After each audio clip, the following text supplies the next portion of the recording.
Good morning to everyone. I hope you had a restful evening. Today we are going to listen to a reading from the Gospel of St. Matthew, chapter 15, verses 1 and 2, and verses 10 to 14. And today also the church is celebrating the feast of St. John Vianney. La palabra de Dios speaks, or the word of God speaks thus. Then Pharisees and scribes came to Jesus from Jerusalem and asked, "Why do your disciples ignore the tradition of the elders?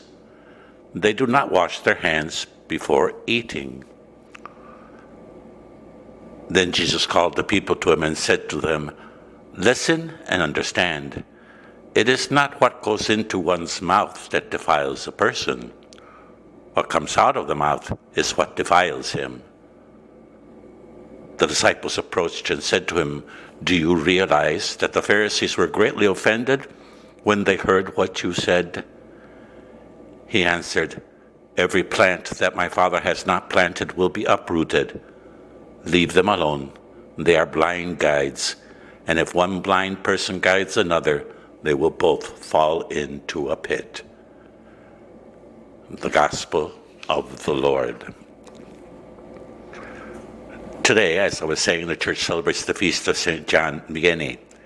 He was a priest who worked in the south of France, famous for the miracles he worked in the confessional. It was said that he had the ability to know beforehand who was confessing and what their sins were. He was a clear instrument of God in reconciling many sinners. He is also the patron saint of diocesan priests. So today, let us ask the Lord for the grace to take advantage of the sacrament of reconciliation, where he wishes to realize the miracle of reconciliation in our lives. It is a sacrament where we give our hearts to him, we bear our hearts to him, knowing that he will return his heart to us. Take care of yourselves. I love you all. Enjoy the peace, the joy, the love, the life that the presence of Jesus in our lives brings. Courage, your servant, Father Vince.